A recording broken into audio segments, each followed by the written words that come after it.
ನಕಲಿ ಮಾಧ್ಯಮಗಳ ಮುಖವಾಡ ಕಳಚಿಬಿತ್ತು. ಭಾರತ ದೇಶಾದ್ಯಂತ ಏನೋ ಒಂದು ರಾಜಕೀಯ ಚುನಾವಣೆ ಮತ್ತೆ ಇದನ್ನು ಬೆಂಕಿ ಹಚ್ಚುವ ಸಲುವಾಗಿ ನಕಲಿ ಮಾಧ್ಯಮಗಳ ಏನು ನಾಟಕ ಮಾಡಾಕತ್ತಿದ್ರು ಅದರ ಮುಖವಾಡ ಕಳಿಸಿಬಿತ್ತಲ್ರಿ. ಇವತ್ತು ಕಾಶ್ಮೀರದಲ್ಲಿ ಆದಂಥ ನೈಜ ಘಟನೆ, ಇವತ್ತು ಅದನ್ನು ನಿನ್ನೆ ನಾನು ಹೇಳಿದಾಗ ಚಿಂಗಮ್ಗತೆ ಜಗ್ಗಾಡ್ರಿ, ಚಿಂಗಮ್ಗತೆ. ಸತ್ಯ ಗೊತ್ತಾಗ್ಬೇಕು ನಿಮಗೆ. ನೀವು ಯಾರನ್ನ ಮಾರು ಹೋಗಿ ಯಾರ ಮಾತೋ ಕೇಳಿ ಬೆಂಕಿ ಹಚ್ಕೋತ ತಿರುಗಾಡಕತ್ತೀರಿ. ಆದರೆ ನಕಲಿ ಮಾಧ್ಯಮ ಇವತ್ತು ಮಾರಾಟವಾದ ಮಾಧ್ಯಮ 1000 ಭಯೋತ್ಪಾದಕರಿಗೆ ಸಮಾನ. ಸತ್ಯ ವಿಷಯಗಳನ್ನು ಹೇಳಬೇಕು. ಅಲ್ಲಿ AC ರೂಮ್ನಾಗ ಕೂತ್ಕೊಂಡು ಲಭ ಲಭ ಹೊಯ್ಕೊಂಡ್ರಲ್ಲ. ಏನಾಗೈತಿ ಘಟನೆ? ಇವತ್ತು ಸತ್ಯ ಘಟನೆ. ಆ ಹೆಣ್ಮಗಳು ಒಂದು ಭಾರತ ದೇಶಾದ್ಯಂತ ಚಾನಲ್ ನೋಡ್ತಾರ. ಸಣ್ಣ ವಯಸ್ಸಿನ ಹುಡುಗಿ ಎರಡು ಚಂದ ಹೇಳ್ಯಾಳ ಆ್ಯಂಕರ್. ಆ ಸುದ್ದಿ ಬಿತ್ತರಣೆ ಮಾಡಾಕತ್ತೀನಿ. ನೈಜ ಸುದ್ದಿಗಾಗಿ ನೋಡ್ರಿ ಆ ಹುಡುಗಿ ಹೇಳಿದ್ದು. पहलगाम हमले का किसी कश्मीरी मुसलमान ने सपोर्ट नहीं किया, न ही गोदी मीडिया आपको ये बता रहा है। आतंकवादियों का जब हमला हुआ तो नजाकत अली नाम के एक व्यापारी ने, जो कि मुसलमान था, उसने 11 सैलानियों की जान बचाई। क्या गोदी मीडिया ने आपको ये बताया? गोदी मीडिया ये नहीं बता रहा है, क्योंकि ये बताने से धर्म पूछकर मारा वाला जो एंगल है वो कमजोर हो जाता है। हमले के बाद मस्जिद से हो रहे इस ऐलान को सुनिए जरा। ये भी गोदी मीडिया की कुछ सुपारी पत्रकारिता से अलग है। अस्सलाम वालेकुम व रहमतुल्लाहि व बरकातुहू। एक जरूरी ऐलान समाप्त फरमाइए। अभी अभी हम सबको एक खबर मौसूल हुई है कि पहलगाम कश्मीर में टूरिस्ट पे दहशतगर्दों ने अटैक किया है, जो कि काबिल मजम्मत है। दुनिया के कोने कोने से कश्मीर में लोग सैर तफरीह के लिए तशरीफ लाते हैं और उन पे इस किस्म का प्रहार करना या इस किस्म का अटैक करना बुज़दिलाना है और हम पूरी अवाम मलेसा इसकी मजम्मत करते हैं। हमले के बाद कश्मीर में आम कश्मीरी इस आतंकी हमले की मजम्मत कर रहा है। उसे सुनिए। टूरिस्ट पे अटैक नहीं है, ये पूरी इंसानियत पे अटैक है। आज इंसानियत का कत्ल हुआ है। जो गवर्नमेंट है जम्मू एंड कश्मीर की, हम उनसे पुरजोर मजम्मत करते हैं कि उनसे इल्तिजा रिक्वेस्ट करते हैं कि जिसने भी ये हमला किया है कातिल को जल्द से जल्द पेश किया जाए। की पुरजोर मजम्मत करते हैं। ಕೇಳಿದಿರಲ್ಲ ಹುಡುಗಿ ಹೇಳಿದ್ದು ಯಾವ ರೀತಿ ಹೇಳಿದಾಳೆ ನೋಡ್ರಿ. ಅದೇ ರೀತಿ ಪ್ರಧಾನಮಂತ್ರಿ ಮೋದಿಯವರು 12 ವರ್ಷಗಳ ಹಿಂದೆ ಪ್ರಧಾನಮಂತ್ರಿ ಇದ್ದಿರಲಿಲ್ಲ. ಇನ್ನು ಭಾರತದ ಪ್ರಧಾನಮಂತ್ರಿ ಮನಮೋಹನ್ ಸಿಂಗ್ಗೆ ಹಿಗ್ಗಾಮುಗ್ಗ ತರಾಟೆಗೆ ತೆಗೆದುಕೊಂಡಿದ್ದರು. ಏನೇನು ಹೇಳಿದ್ರು? ಉಗ್ರವಾದಿಗಳಿಗೆ ಬಂದೂಕುಗಳು, RDXಗಳು, ಎಂತೆಂಥ ಮಾದಕ ದ್ರವ್ಯ ಎಲ್ಲವೂ ಗಡಿ ಭಾಗದಿಂದ ಹೆಂಗೆ ಬರ್ತೈತಿ ಅದನ್ನು ಕಾವಲ ಕಾಯುವಂಥ ಪ್ರಧಾನಮಂತ್ರಿ ವಿಫಲ ಆಗ್ಯಾರ ಅಂತ ಹೇಳ್ತಿದ್ರು. ಅವರ ಭಾಷಣ ಕೇಳಿದಿರಿ? ಹಳಿ ವಿಡಿಯೋ ಭಾಳ ಗುದ್ದಾಡಿ ತೆಗೆದ್ನಿ. ಅದನ್ನು ಹುಡುಕ್ಯಾಡಿ ತೆಗಿಬೇಕಾತ್. ಎಲ್ಲ ದಾಖಲೆಗಳು ಸತ್ತಿರ್ತಾವೆ. ಆ ವಿಡಿಯೋ ಒಂದು ಸ್ವಲ್ಪ ನೋಡ್ರಿ. ಆ ವಿಡಿಯೋದಾಗ ಸ್ವತಃ ಹೇಳ್ಯಾರ ಪ್ರಧಾನಮಂತ್ರಿ ಮನಮೋಹನ್ ಸಿಂಗನ ಬಗ್ಗೆ ಹಿಗ್ಗಾಮುಗ್ಗ ತರಾಟೆಗೆ ತೆಗೆದುಕೊಂಡಿದ್ದು. ತಾವು ಅಧಿಕಾರಕ್ಕೆ ಬಂದ್ರಿ, ನೀವೆಷ್ಟು ಗಡಿ ಕಾದ್ರಿ ಚೌಕಿದಾರ್ರೇ? ಆ ವಿಡಿಯೋನು ನೋಡ್ರಿ, ಹಾಕ್ತೀನಿ. ಏನು ಮಾತಾಡಿದ್ರಿ ನೋಡ್ರಿ. मुझे जवाब दीजिए, ये जो आतंकवादी है, ये नक्सलवादी है, उनके पास शस्त्र और बारूद कहां से आता है? वो तो विदेश की धरती से आता है और सीमाएं संपूर्ण रूप से आपके कब्जे में है। सीमा सुरक्षा बल आपके कब्जे में है। मैंने उनको दूसरा सवाल पूछा। हमने कहा आतंकवादियों के पास धन आता है, हवाले से आता है, पूरा मनी ट्रांजैक्शन का कारोबार भारत सरकार के कब्जे में है, RBI के अंडर में है, बैंकों के माध्यम से होता है। क्या प्रधानमंत्री आप इतनी निगरानी नहीं रख सकते कि ये जो धन विदेश से आकर के आतंकवादियों के पास जाता है आपके हाथ में है, आप उसको क्यों नहीं रोकते हैं? मैंने तीसरा सवाल उनको पूछा कि विदेशों से घुसपैठ ही आते हैं, घुसपैठ ही आतंकवादियों के रूप में आते हैं, आतंकवादी घटनाएं करते हैं, भाग जाते हैं। प्रधानमंत्री जी आप मुझे बताइए, सीमाएं आपके हाथ में है, कोस्टल सिक्योरिटी आपके हाथ में है, BSF सेना सब आपके हाथ में है, नेवी आपके हाथ में है, ये विदेश से घुसपैठ के कैसे घुट जाते हैं? मैंने चौथा सवाल पूछा, सारा कम्युनिकेशन भारत सरकार के अंडर में है, कोई भी अगर टेलीफोन पे बात करता है, ईमेल भेजता है, कोई भी कम्युनिकेशन करता है, भारत सरकार उसको इंटरप्ट कर सकती है। इंटरप्ट कर करके जानकारियां पा सकती है कि आतंकवादी गतिविधि के अंदर कौन सा कम्युनिकेशन चल रहा है और आप उसे रोक सकते हो। मैं पूछना चाहता हूं प्रधानमंत्री जी को, इस विषय में आपने क्या किया है? मैंने 5वां सवाल उनको पूछा कि आप विदेशों में जो आतंकवादी भाग चुके हैं, जो लोग विदेश में बैठ करके हिंदुस्तान में आतंकवाद की घटनाएं कर रहे हैं, उनको प्रत्यारोपण के द्वारा हिंदुस्तान लाने का हमें अधिकार होता है। आपकी विदेश नीति में वो क्या ताकत है? एक बार इन 5 चीजों पर कुछ करके दिखाइए, आतंकवाद जड़ मूल से उखड़ जाएगा। राज्यों के अधिकार हथिया करके राजनीति के करने के खेल छोड़ दीजिए। भाइयों बहनों, दिल्ली की सल्तनत के पास मेरे इन सवालों के जवाब नहीं है। दिल्ली की सरकार में वो सीना नहीं है, 46 इंच का सीना लगता है दोस्तों, तब जाकर ಯಾರದೋ ಬಾಲಂಗುಷಿಯಾಗಿ ಯಾರದೋ ಆಸರೆ ಪಡೆದು ಯಾರದೋ ಎಂಜಲ ತಿಂದು ಬಚ್ಚಲ ಬಾಯಿಗತೆ ಹೊಯ್ಕೋತ ಕೂತ್ರ ಅಲ್ಲ. ಸತ್ಯಾಂಶ ಹೇಳ್ರಿ, ಸತ್ಯಾಂಶ. ಸತ್ಯ ಯಾವಾಗಲೂ ಸಾಯುವುದಿಲ್ಲ, ಸತ್ಯ ಗೆಲ್ಲುವುದು. ಕೂತ್ಕೊಂಡು ಏನೇನು ಮಾತಾಡಕತ್ತಾರ, ಎಂತಿಂಥ ಬೆಂಕಿ ಮಾತುಗಳನ್ನು ಹಾಕಿ ಹಿಂದೂ ಮುಸ್ಲಿಂ ಬಿಟ್ಟರೆ ಮತ್ತೇನೂ ಇಲ್ಲಲ್ರಿ ನಿಮ್ಮ ಕಡೆ.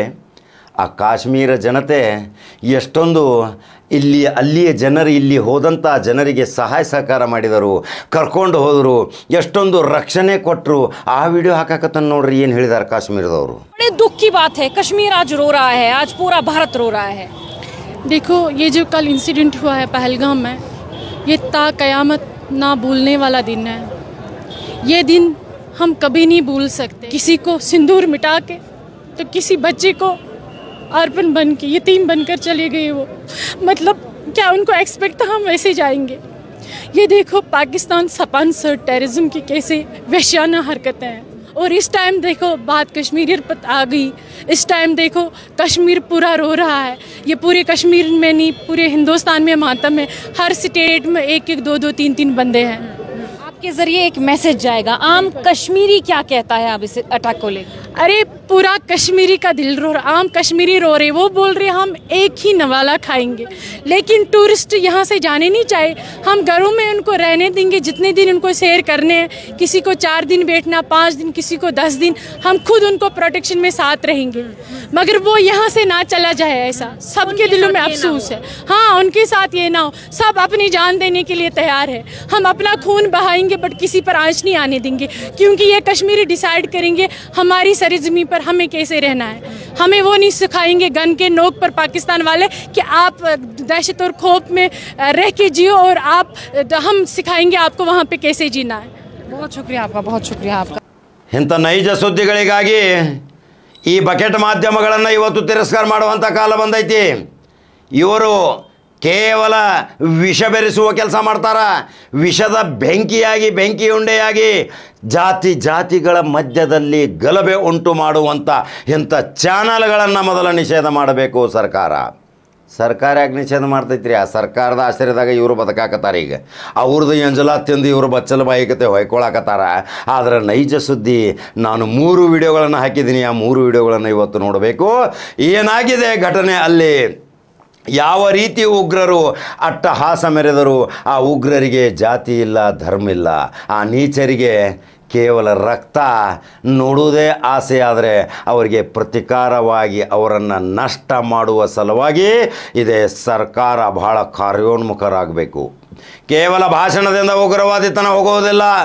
ಕೇವಲ ದಾಳಿ ಮುಖಾಂತರ ಅವರ ಅಡಗುತಾಣಗಳ ಮೇಲೆ ಅವರು ಎಲ್ಲೆಲ್ಲಿ ಬೇರು ಬಿಟ್ಟಾರ, ಆ ಬೇರು ಬಿಟ್ಟಂಥ ಆ ಬೇರುಗಳನ್ನು ನಾಶ ಮಾಡಿದರೆ ಮಾತ್ರ ಉಗ್ರವಾದಿತನ ಹೋಗುತ್ತೈತಿ, ಭಯೋತ್ಪಾದಕತನ ಹೋಗುತ್ತೈತಿ. ನೀವು ಮತ್ತೆ ಯಾರದ ಹೆದರಿಕೆಗೆ ಪ್ರಭಾವಕ್ಕೆ ಒಳಗಾಗಿ ಏನೇನೋ ಮಾಡೋಕ್ಕೆ ಹೋಗುತ್ತೀರಿ, ಅವೆಲ್ಲ ವಿಫಲ ಆಗ್ತಾವೆ. ಇವತ್ತು ಭಾರತ ದೇಶದಲ್ಲಿ ಮಾಧ್ಯಮದನ ಭರಾಟೆ ಆಗೈತಿ. ಎಲ್ಲ ಮಾರಿಕೊಂಡ ಮಾಧ್ಯಮ.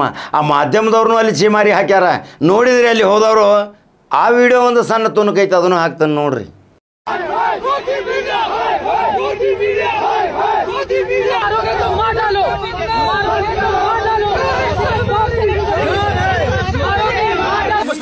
सीन नहीं है, ये इंसानियत का कत्ल है। उन्होंने वहाँ से क्या किया, हम बोल रहे थे मतलब अमन से रहना चाहिए, ये वहाँ से उनको इशारा कर रहा है कैमरा बंद कीजिए।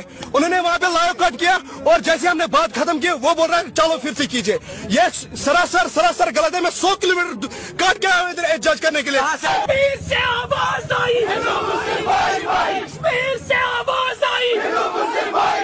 रिपब्लिक टीवी एक एक्सपेक्टेशन है, वो एक बड़ी चैनल है, हम इनको अप्रिसिएशन दे रहे थे यहाँ से कि you are the only medium जिसके थ्रू हम पूरे इंडिया को बोल सकते हैं कि ये is not between you know ये हम मुस्लिम।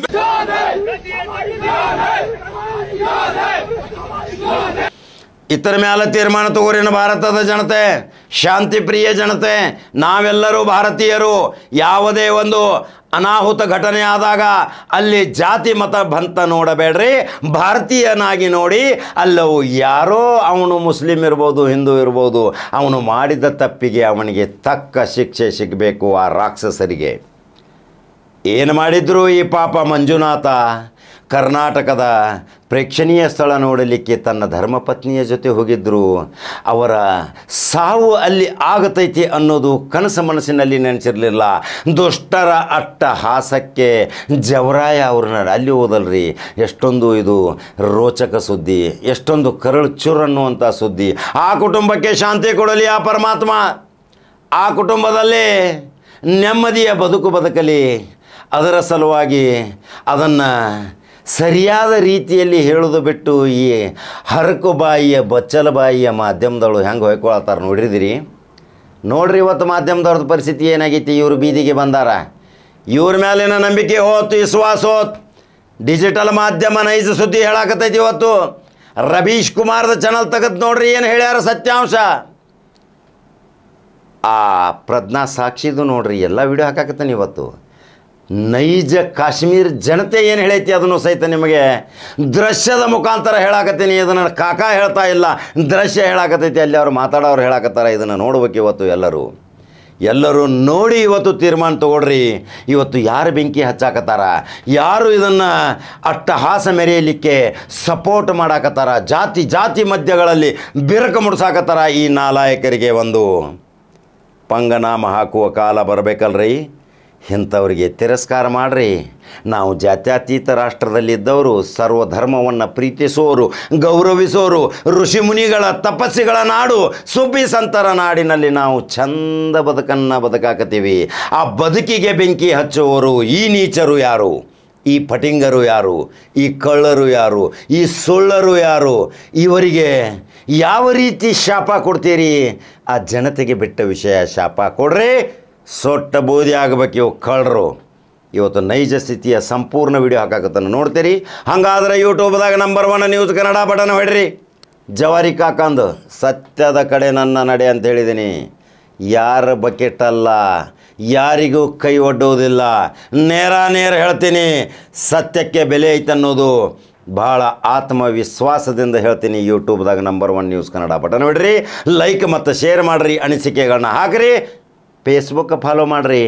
ಲಕ್ಷಾಂತರ ಜನ ನೋಡಾಕತ್ತೀರಿ. ಇವತ್ತು ಕಾಕಾ ಏನು ಹೇಳಿದ್ದೀನಿ, ಸತ್ಯ ಹೇಳಿದಿ ಅಂತೇಳಿ. ಕೆಲವ್ರು ದುಷ್ಟರು ಇರ್ತಾರೆ, ಅವ್ರ ಮನಸ್ಥಿತಿನ ಹಂಗಿರ್ತೈತೆ. ಅದು ಹುಚ್ಚಾಸ್ಪತ್ರೆ ಹೋಗುವಂಥ ಜನ, ಅವರು ಬೈಗುಳುಗಳು ಹಾಕಿದ್ರು ನಾವು ಹೂ ಅಂತ ತಿಳ್ಕೊತೀವಿ. ಹಂಗಾದ್ರೆ ಕಡಕ ಜವಾರಿ ಮತ್ತೊಂದು ಸುದ್ದಿ ಒಂದು ತೊಗೊಂಬರ್ಲ್ರಿ. ನಮಸ್ಕಾರ. क्या घटना घट रही है वहाँ पर हिंदुओं के साथ जो है? ये हिंदुओं क्यों कह रहे हैं? हिंदू मुसलमान सब भारतीय हैं वहाँ पे। ये गोदी मीडिया कुछ ज्यादा ही जरूरत से ज्यादा चला रही है।